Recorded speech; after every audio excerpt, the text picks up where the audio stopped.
பாகவத கதை கேட்டிடுவோம், ராகதாளத்துடன் பாடிடுவோம், சோகமோக படமாட்டோம், மகரிகமாய் பழகிடுவோம். கோவிந்தனுக்கு ஆட்பட்ட குடும்பம் அம்மா எங்கள் குடும்பம், கோவிந்தனுக்கு ஆட்பட்ட குடும்பம் அம்மா எங்கள் குடும்பம். सद्गुरु महाराज की जय.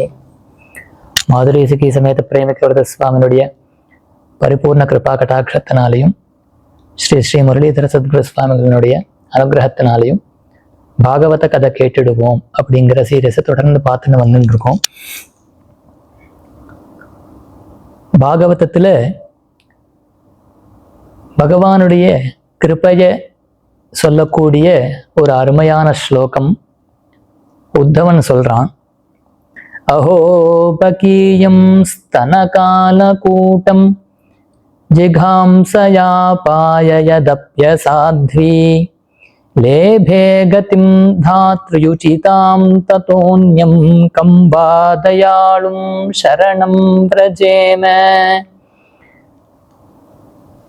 பகவான் கண்ணனாய் அவதரிச்சு கோகுலத்துக்கு போன பிறகு 10 நாள் கூட ஆகல அவதரிச்சு, அதுக்குள்ள பூத்தனை அப்படிங்கிற ஒரு அரக்கி குழந்தைகளை கொல்லணும் அப்படிங்கிற நோக்கத்துல எல்லாருக்கும் ஸ்தன்யபானம் பண்ணி வச்சுட்டு அதுல விஷத்தை கலந்த பாலை கொடுத்துட்டு எல்லா குழந்தைகளையும் வதம் பண்ணிட்டே வந்துட்டு இருக்கான். இப்போ கோகுலத்துக்கு வந்திருக்கா. நம்மளுடைய கண்ண பிரானையும் மடியில அப்படி எடுத்து வச்சுண்டு ஸ்தன்யபானம் கொடுக்கறேங்கிற வியாஜத்துல விஷத்தை காலக்கூட்ட விஷத்தை நிரப்பி கொடுக்கறா. பகவான் அந்த காலக்கூட்ட விஷத்தையும் அமிர்தம் மாதிரி பருகி அந்த பூத்தனைக்கும் மோட்சத்தை கொடுத்தார். அந்த பூத்தனைக்கு மோட்சம் கொடுத்தார் இல்லையா, அவரை ஒரு யசோதை போல அன்புனால ஒரு ஸ்தன்யபானம் கொடுக்கல அந்த பூத்தனை பகவானுக்கு. இல்ல பசுமாடுகள் எல்லாம் பகவான் கன்றுக்குட்டி மாதிரி போய் அந்த பசுமாடுனுடைய காம்புனால பாலும் குடிப்பான். அப்படி அந்த பசுமாட்டு கூட ஒரு கன்றுக்குட்டியை நக்கி நக்கி கொடுக்குற மாதிரி அந்த கண்ணனையும் நக்கி நக்கி கொடுக்கும் அன்புனால. அப்படி அந்த பசுமாட்டு பால் கொடுத்தா மாதிரி கூட ஆசையோட கொடுக்க வரல. ஆனா எப்படி வந்தா அப்படின்னா, கொல்லணும் அப்படிங்கிற ஒரு கொடிய நெஞ்சம் கொண்ட அந்த பூத்தனைக்கும் மோட்சத்தை கொடுத்தான். அப்படின்னா கம்பாதயாளும் சரணம் பிரஜேன அப்படிங்கிற அவனுடைய தயையை என்னப்பா சொல்றது, என்ன சொல்றார்? லேபேகத்தின் தாத்ரு யுச்சிதாம் ததோன்யம் அப்படிங்கிற யசோதைக்கு என்ன ஒரு பாக்கியமோ, என்ன ஒரு பதவி கிடைக்குமோ, என்ன ஒரு ஸ்தானம் கிடைக்குமோ, தேவகிக்கு என்ன ஒரு ஸ்தானம் கிடைக்குமோ, அன்புனால நக்கி நக்கி கொடுத்து பால் கொடுத்த பசுமாட்டுகளுக்கெல்லாம் என்ன ஒரு ஸ்தானம் கிடைக்குமோ அந்த உச்சிதமான அந்த ஸ்தானத்தை இந்த பூத்தனைக்கு கொடுத்தானாம் பகவான். அப்போ அவளுக்கு சமமான ஒரு ஸ்தானத்தை கொடுத்துட்டானே. அவனுடைய தயை என்ன சொல்றது, இவளுக்கு என்ன யோக்கியத்தை பார்த்தான் அப்படிங்கிறார். இவளிடத்துல என்ன யோக்கியதை இருந்தது? எங்கேயாவது ஒரு மகான்கள் பிரவச்சனம் சொன்னா போய் உட்காந்து கேட்டாளா, கதை கேட்டாளா? இவ உட்காந்துக்கிற இடம் எதுன்னா கம்சனோட சபைதான். சுத்தி முத்தி எல்லாம் துஷ்ட சங்கம்தான். யாராவது ஒரு நல்ல வார்த்தை சொல்ற ஒரு ஃப்ரெண்டு கிடையாதான் இந்த பூத்தனைக்கு. அந்த மாதிரி இருக்கக்கூடிய இந்த பூத்தனை ஒரு சத் சங்கம் கிடையாது. தப்பித்தவறி கூட ஒரு நாமா வாயில வந்ததில்லை. ஒரு கோவில் குளத்துக்கு போய் சேவிச்சுட்டு வரலாம் அப்படிங்கிற எண்ணம் அதுக்கு கிடையாது.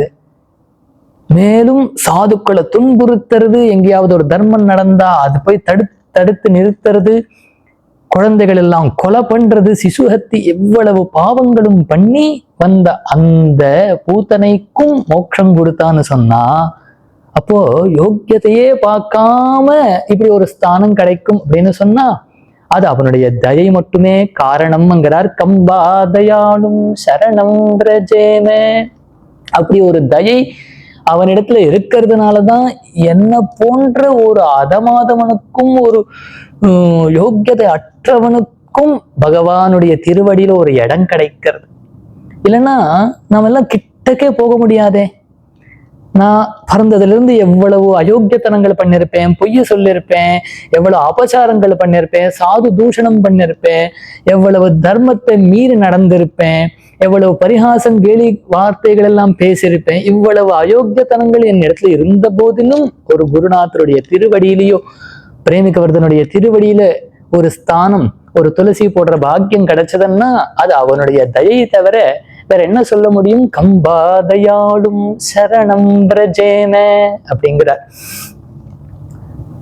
அது தயா சதகத்துல ரொம்ப அழகா சுவாமி தேசிகன் சொல்றார், கருணே துரிதேஷு மாமகேஷு பிரதீகாராந்தர துர்ஜயேஷு கின்னஹ கவசாயிதயா த்வயைவ ஷார்ங்கி விஜயஸ்தானமுபாஸ்ரிதோ விருஷாத்ரிம். பகவானுடைய இந்த தயையை வச்சுண்டு அந்த தயையே ஒரு தேவியாக நினைச்சுண்டு 100 ஸ்லோகம் எழுதுறார். அருமையான ஸ்லோகம். ஹே கருணே தயே, உன்னை வச்சுண்டுதான் பகவான் என்னை எடுத்துக்கணும்னு நினைக்கிறான். கருணே துரிதேஷு, என்னிடத்துல எல்லாமே அபச்சாரங்கள். பகவானுக்கும் எனக்கும் ஒரு சண்டை நடக்கிறது. பகவானோ எப்படியாவது இவனை நம்மளுடைய திருவடியில சேர்த்துக்க மாட்டோமா, இவனுக்கு ஒரு மோட்சத்தை கொடுக்க மாட்டோமா அப்படின்னு பகவானுடைய சண்டை. நான் உன் பக்கம் திரும்பியே பார்க்க மாட்டேன், உன் பக்கம் தலை வச்சே படுக்க மாட்டேன் அப்படிங்கிறது என்னுடைய எண்ணம். அதுக்கு எவ்வளவு அபராதங்கள் பண்ணணுமோ அவ்வளவு அபராதங்களும், அந்த அபராதங்களை எதிர்த்து போராடணும்னு பகவானும் நிக்கிறான். அபச்சாரங்கள் எல்லாம் எப்படி ஒவ்வொரு ஆயுதம், நான் ஒவ்வொரு அபராதத்தினால அவனை அடிச்சுட்டே இருக்கேன். ஒரு சண்டையில ஆயுதத்தை அஸ்திரத்தினால் அடிக்கிறோம் இல்லையா, சண்டையிலேயே அதை போல அடிச்சுட்டே இருக்கேன்.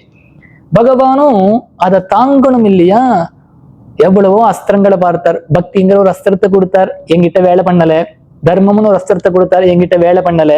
பார்த்தார், அவன் அடிக்கிற அஸ்திரத்தை பேசாம பொறுத்து நிற்போம் அப்படிங்கிற இந்த அபச்சாரம், நான் பண்ற அபச்சாரங்களே அஸ்திரம் இல்லையா, அந்த அஸ்திரங்களே பொறுத்து நிற்போம் அப்படிங்கிற. அது பொறுத்துக்கிறதுக்கு சண்டையில ஒரு கவச்சம் வேணும் இல்லையா. கவச்சத்தை பகவானை தயார் பண்ணிக்கிறாராம்.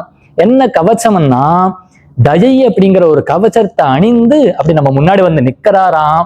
அதுக்கப்புறம் எவ்வளவு அஸ்திரத்தினால், அபச்சாரம்ங்கிற அஸ்திரத்தினால் நான் அடிச்சாலும் அவர் பொறுத்துண்டு நிக்கிறார். அப்படியே நான் ஓஞ்சு அப்படி கீழே விழுந்தாதான் அப்புறம் பகவானுடைய தயையினாலே எல்லாமே பொறுத்துக்கிறார் அப்படிங்கிற அந்த தயைங்கிற ஒரு கவச்சத்தை அணிந்து நான் அடிக்கிற அடி எல்லாம் தாங்கிக்கிறாருங்கிற. அஹமஸ்மி அபராத சக்கரவர்த்தி கருணேத்வம் ச குணேஷு சார்வபௌமி விதுஷி ஸ்திதிம் ஈத்ருஷீம் ஸ்வயம் மாம் ரிஷசைலேஸ்வர பாதசாத் குருத்வம்.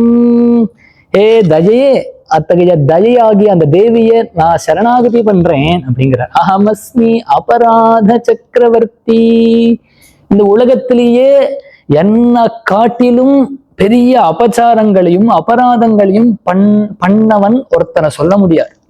அவ்வளவு பண்ணிருக்கேன். அப்படி அபராதங்கள் பண்ணினவர்கள் எல்லாம் ஒரு இடத்துல கொண்டு போய் நிறுத்தினா அவளுக்கெல்லாம் தலைவன் நான் அப்படிங்கிற. அஹமஸ்மி அபராத சக்கரவர்த்தி. நீ எப்படி இருக்கே தயே அப்படின்னா துவம்ச குணேஷு சார்வபௌமி. பகவான் இடத்துல அனந்தமான குணங்கள் இருக்கு. சர்வசரண்யன், சர்வசக்தன் அப்படின்னு அடிக்கின்ற போன அனந்தமான குணங்களும் எப்படி சார்த்தகமாகிறது அப்படின்னா இந்த தயை அப்படிங்கிற ஒரு குணம் பகவான் இடத்துல இருக்கிறதுனாலதான். அந்த குணங்கள் எல்லாம் ஒரு இடத்துல நிறுத்தினா அதுக்குன்னு ஒரு தலைவி வேணும் இல்லையா, அதுதான் தயைங்கிற. துவம்ச குணேஷு சார்வபௌமி. அந்த தயை அப்படிங்கிறது ஒரு கால் பகவான் இடத்துல இல்லைன்னா மற்ற குணங்களுக்கெல்லாம் பிரயோஜனம் இல்லை. இந்த தயைங்கிறது ஒண்ணு இருக்கிறதுனாலதான் என்ன போன்ற ஒரு நீச்சனையும் அதமாதமனையும் பகவான் ஆட்கொள்றார். பகவானுடைய திருவடியில ஒரு இடம் கிடைக்கிறது. அதனால என்னுடைய நிலையை நீ பார்ஹே தயே, என்னுடைய நிலையை நீ பார்த்து என்னை கொண்டு போய் அந்த பகவானுடைய திருவடியில, பிரேமிகவர்தனுடைய திருவடியில கொண்டு போய் சேர்த்து விடு அப்படின்னு பிரார்த்தனை பண்றார். இதுதான் நம்மளுடைய குருநாதரும் அழகா பாடுறார். தயையொன்று செய்ய வேண்டும் கண்ணா, நீ எனக்கு தட்டாமல் தயையொன்று செய்ய வேண்டும் கண்ணா, கண்ணா எனக்கு தயையொன்று செய்ய வேண்டும் கண்ணா. கண்ணா, என் மேல ஒரு தயை, ஒரே ஒரு தயை என் மேல காட்ட மாட்டியா அப்படிங்கிறார். மகான்களுடைய வாக்குலயே ஒரு அழகு என்னன்னா, அவளுக்கு பகவான் என்ன தயை செய்ய போறார், அவ என்ன நிலையை திருப்பி அடைய போறா. நம்ம அந்த ஸ்தோத்திரத்திலையும் பார்த்தோம், அகமஸ்மி அபராத சக்கரவர்த்திங்கிறார், இங்கேயும் எனக்குங்கிறார். அதெல்லாம் நமக்காக தான். எமக்குன்னு ஒரு வார்த்தை போடக்கூடாதோ, அந்த மாதிரி எல்லாரையும் சேர்த்து அப்படின்னு கூட அவ பிரார்த்தனை பண்றது இல்லை, எனக்கு ஒரு தயை பண்ணுங்கிறார். ஏன்னா அதுதான் மகான்களுடைய வாக்குலயே அழகு. என்னன்னா, உன்மாய என்னும் பேயை ஒரு கணத்தில் விலக்கி அப்படிங்கிற மாயை, மாயா ஜவனிகாச்சன்னம் அப்படிங்கிறா குந்தி. மாயை ஒரு தரை போல, இங்க ஒரு தரை இருக்கு, இந்த தரை போல மாயைங்கிற இந்த தரையை நடைய சாத்திட்டோம்னா பகவான் அந்தந்த இருக்கிற பகவான் நமக்கு தெரியாது. அத போல என்னுடைய கண்ணுக்கும் நடுவுல, பகவானுக்கும் நடுவுல ஒரு திரை இருக்கு, அந்த ஹிருதயத்துல இருக்கிற பகவான் எனக்கு தெரிய மாட்டேங்கிறான். அந்த திரை என்னன்னா மாயைங்கிற ஒரு திரை, அதை விளக்கினாதான் நீ எனக்கு தெரிவாய். அது வரைக்கும் நான் அக்ஞையா இருக்கேன், நான் ஒரு அஜ்ஞானியா இருக்கேன் அப்படிங்கிற குந்தி. இங்க நம்ம குருநாதர் ஒரு படி அடுத்ததுக்கு போய் மாயை ஒரு பேயங்கிறார். என்ன திரை கூட விலக்கிடலாம் போல இருக்கு, பேய் எப்படி பிடிச்சா, பேயை பிடிச்சா அப்புறம் எப்படி ஓட்டுறது, லோகத்துல இருக்கிற பேய கூட இந்த மந்திரம் பரிகாரம் தேடிட்டு போய் ஓட்டிடலாம் போல இருக்கு. ஆனா எனக்கு பிடிச்ச பேய் இருக்கே, ஆசைங்கிற ஒரு பேய், பொறாமைங்கிற ஒரு பேய், இப்படி இந்த பேய்க்கு எங்க போய் பரிகாரம் தேடுறது அப்படிங்கிற மாய என்னும் பேயை ஒரு கணத்தின் விலக்கி பட்டம் பணம் பதவி புகழ் காமம் என்று அலைந்திடும் மனதை திருப்பி பக்தி பஜனம் பாகவதம் ஞான வைராகியம் என்றாக்கி தயையொன்று செய்ய வேண்டும் கண்ணா. எனக்கு பட்டம் பணம் பதவி புகழ் காமம் எவ்வளவு பிடிச்சிருக்கு. ஒரு பொசிஷன் எனக்கு கிடைச்சதுன்னா அப்புறம் முதல்ல எனக்கு நிறைய பணம் வேணும் பணம் வேணும் பணம் வேணும்னு இறங்குறோம். ஓரளவுக்கு பணத்துக்கு மேல ஒரு பொசிஷன் மேல ஆசை வந்துடுறது. உனக்கு 1,00,000 ரூபாய் எக்ஸ்ட்ரா கொடுக்குறேன், அந்த பொசிஷனை விட்டு கீழே வா அப்படின்னா ஐயோ நான் வரமாட்டேன் அப்படின்னு சொல்ல தோன்றது. இல்ல நல்ல ஒரு பொசிஷன், உனக்கு பணம் சுத்தமா ஒரு காசு வராது, பரவாயில்லைன்னா ஐயோ அது வேணும் அது வேண்டாம். பட்டம் பணம் பதவி புகழ் காமம் என்று நமக்கு இதெல்லாம் இருக்கு. ஆனா எல்லாரும் திட்டின்றே இருப்பா, அதுவும் வேண்டாம், எல்லாமே வேணும். எல்லாமே லோக விஷயத்துல இருக்கிற எல்லா விஷயம், புகழ், நல்ல புகழ் வேணும். ஒரு கால் நல்ல புகழ் இருக்கு, இல்ல பணம் வேண்டாம், பதவி வேண்டாம், பட்டம் வேண்டாம்னா அது எல்லாமே வேணும். இதுதான் பேயங்கிற பட்டம் பணம் பதவி புகழ் காமம் என்று அலைந்திடும் மனதை திருப்பி. அப்பா அலைஞ்சு அலைஞ்சு அலைஞ்சு அலைஞ்சு போதும் கண்ணா அப்படின்னு தோன்றது. எங்க போனாலும் ஒரே இந்த பட்டத்துக்காக அலையிறது, பணத்துக்காக அலையிறது, புகழுக்காக அலையிறது, இதுவே தேடி தேடி தேடி என் மனசு சோர்வடைஞ்சிருது கண்ணா. இது எப்படி போகும், இந்த ஒரு தாபம் எப்படி நீங்கும்னா உன்னுடைய தயையினால மட்டும்தானே. உன்னுடைய தயையினால தானே குருநாதர் கிடைச்சார்.